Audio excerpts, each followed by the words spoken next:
কি আমার মা বোন মাহফিল শুনছে কিনা?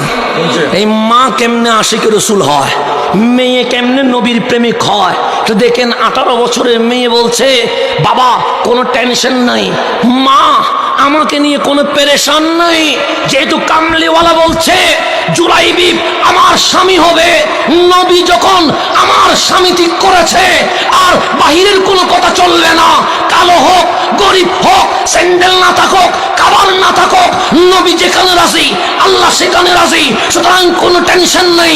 আমি মেয়ে বলছি আমি বিয়েতে রাজি হয়ে গেছে। এখন বাবা বলে মেয়ে যখন রাজি, মা বলে মেয়ে যখন, এখানে আর কোনো মিটিং এর দরকার। মা বাবা দুইজনে গিয়ে নবীর দরবারে ডাক দিয়ে বললেন নবীরে আপনি যেখানে রাজি মেয়েও সেখানে রাজি, আমরাও সেখানে রাজি। আমার নবী বলে দেরি করো কেন, আমি নবী আগ্ধ পড়াবো। দামি না অদামি? গরিবের আগ্ধ পড়াচ্ছে কে? রহমতুল্লিল। বিয়ে হয়ে গেল। এখন জুলাইবিবের কোনো ঘর বাড়ি আছে নাই, থাকবে কোথায়? মেয়ের ঘরেই তো থাকতে হবে, আর কোনো ব্যবস্থা নেই। বিয়ে যখন হয়ে গেল, জুলাইবিব শেরওয়ানি পরে ফেলেছে, জুলাইবিব মাথায় বিয়ের পাগড়ি পরে ফেলেছে। বিয়ে করলে জামাইয়ে মালা দেখি দেয় না, ফুলের মালা, বুঝেন তো নাকি? আমাদের সিরাঙের মধ্যে অপসংস্কৃতি একটু বেশি, আমি সেদিকে নাই গেলাম। তো একটা গলার মালা আছে না? নেই আছে, স্বামীকে দিতে হয়, বউকে দিতে হয়। তো জুলাইবিবের গায়ে বিয়ের মালাও রয়ে গেছে। এখন আস্তে আস্তে যাচ্ছেন বাসর ঘরে। শ্বশুর বললেন বাবা যাও, শাশুড়ি বললেন বাবা যাও। জুলাইবিব ঢুকে গেছে। আজ বাসর ঘর সাজানো হয়েছে, ফুল দিয়ে বিছানা লাল গোলাপের পাপড়ি দিয়ে সাজানো হয়েছে।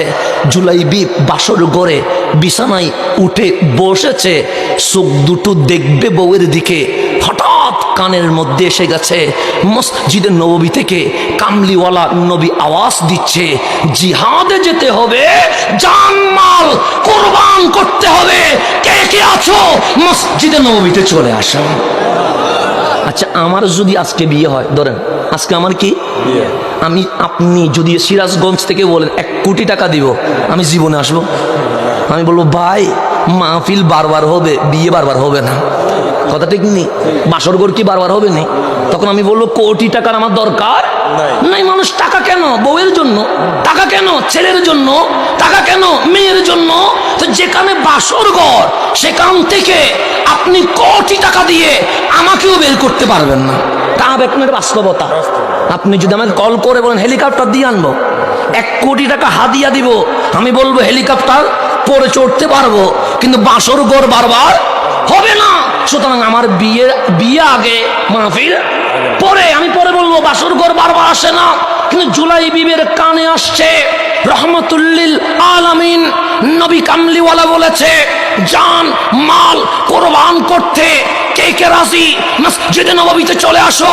জুলাইবিব বাসর ঘরের বিছানা থেকে নেমে দাঁড়িয়ে গেছে। বাসর ঘরের বিছানায় আর বউ ডাক দিলেন স্বামী গো আমারে পছন্দ হয় নাই। সে পছন্দ না হলে কি বিয়ে করতাম নি? পছন্দ হইছে বিদায় তো কি করছি? তা আচ্ছা আমাদের বাসর ঘর লাল পাপড়ি গোলাপের পাপড়ি দিয়ে সাজানো হয়েছে। আজ পুরা ঘরটা বাবা মা মিলে সুন্দর করে সাজিয়েছে, আপনি দাঁড়িয়ে গেছেন কেন? তখন জুলাইবিব বললেন বউরে যদি বেঁচে থাকি 100 রাত বাসর ঘর সাজিয়ে দিব। আজ আমার নবী ডেকেছে, কাইকে আছো জান মাল কোরবান করতে হবে। আমার বাসর ঘরের দরকার নাই, নবীর কদমে কোরবান করার বড় দরকার। ঘর থেকে বিছানাতে কি হয়ে গেছে? নেমে গেছে। দেখেন সাহাবী কারে কয়, আশিক কারে কয়, প্রেমিক কারে কয়। জুলাইবিব দাঁড়িয়ে গেছে।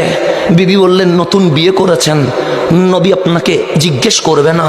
জুলাইবিব বলে জিজ্ঞেস করুক আর নাই করুক বিবি আমি বিদায় নিলাম, বেঁচে থাকলে দেখা হবে, আর যদি মারা যায় জান্নাতে দেখা হয়ে যাবে। মাওলা সেখানে আমাদের বাসর ঘরের ব্যবস্থা করে দিবে। জুলাইবিব বাসর ঘরের দরজা খুলে ফেললেন। যখন শ্বশুর দেখলেন জুলাইবিব বের হয়ে যাচ্ছে, হঠাৎ করে শ্বশুর বললেন জুলাইবিব আইনা তাযহাব, জুলাইবিব যাচ্ছ কোথায়? জুলাইবিব বলেন আযহাবু ইলা রাসূলিল্লাহ, আমাকে বাধা দিয়েন না, আমি নবীর দরবারে যাচ্ছি। তখন শ্বশুর বলে জুলাইবিব লিমাজা, কেন তুমি বাসর ঘর ছেড়ে দিয়ে নবীর কদমে যাচ্ছেন? তখন জুলাইবিব বলেন শ্বশুর আব্বা শোনেন নাই, নবীজি মসজিদে নববী থেকে বলেছে জিহাদে যেতে হবে, জান মাল কোরবান করতে হবে। আমার তো মাল নাই যেটা নবীর কদমে দিব, জান যেহেতু আছে এটা অন্তত নবীর কদমে দিতে চায়। তখন শ্বশুর বললেন জুলাইবিব তুমি যাইও না, নতুন বিয়ে করেছো, নবীজি তোমাকে পাকড়াও করবে না, ধরবে